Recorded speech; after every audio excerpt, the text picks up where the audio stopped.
एक बार एक गांव में एक किसान अपने दुखों से बहुत दुखी था।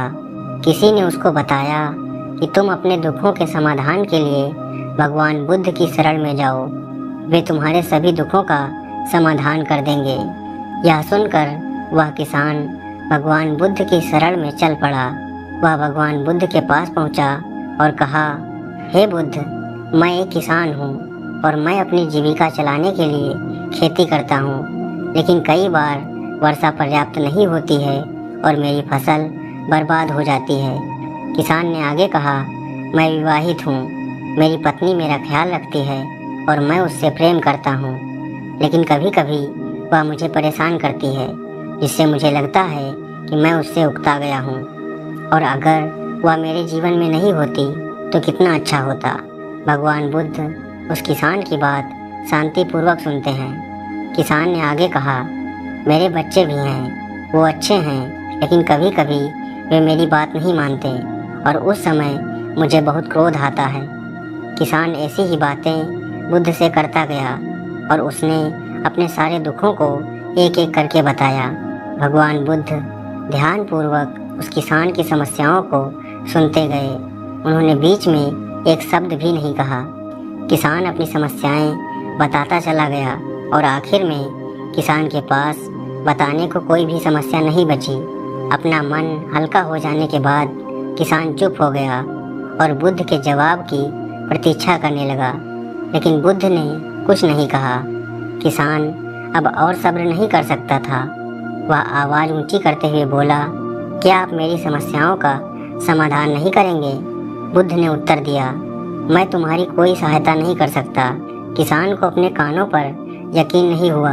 किसान ने कहा, ये आप क्या कह रहे हैं? लोग तो बोलते हैं कि आप सभी के दुखों का निवारण कर देते हैं, तो क्या आप मेरे दुखों का निवारण नहीं करेंगे? बुद्ध ने कहा, सभी के जीवन में कठिनाइयाँ होती हैं। तुम्हारे जीवन में कोई नई कठिनाई नहीं है। ये कठिनाइयाँ तो सभी के जीवन में आती जाती हैं। कभी मनुष्य सुखी होता है तो कभी दुखी, कभी उसे पराये अपने लगते हैं और कभी उसे अपने लोग पराये लगने लगते हैं। ये जीवन चक्र की तरह है, इनसे कोई नहीं निकल सकता है। वास्तविकता में हमारा जीवन कठिनाइयों से भरा हुआ है। मेरा, तुम्हारा और सभी लोगों का जीवन समस्याओं से ग्रसित है। इसलिए मैं इन समस्याओं का समाधान नहीं कर सकता हूँ। यदि तुम किसी एक समस्या का उपाय कर भी लो तो उसके स्थान पर एक नई समस्या खड़ी हो जाएगी। यही जीवन का अटल सत्य है। यह सुनकर किसान क्रोधित हो गया। उसने कहा, सब लोग कहते हैं कि आप महात्मा हैं। मैं यहाँ एक आस लेकर आया था कि आप मेरी सहायता करेंगे।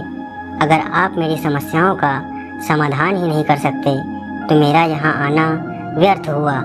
इसका मतलब सभी लोग झूठ बोलते हैं। मैं बेकार ही आपके पास आया। इतना बोलकर किसान उठकर जाने लगा।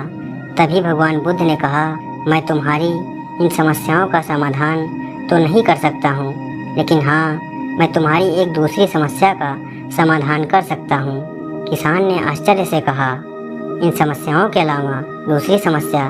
भला वह कौन सी समस्या है?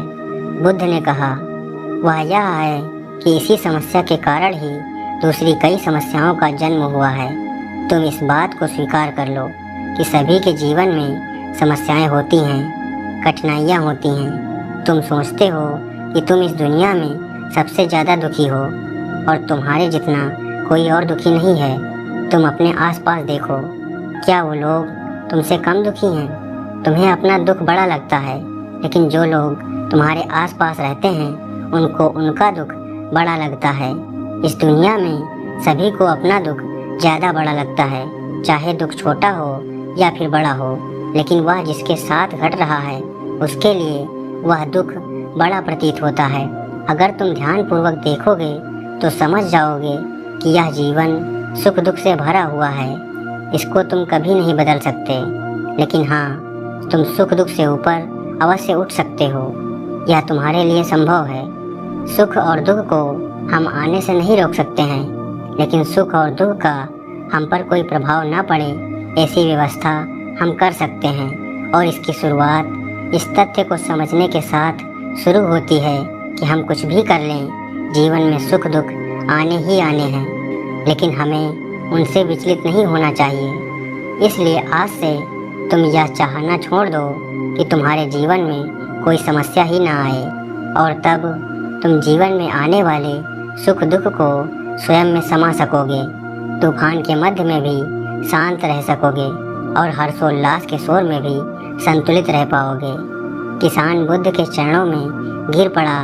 वह समझ चुका था कि अब उसे क्या करना है।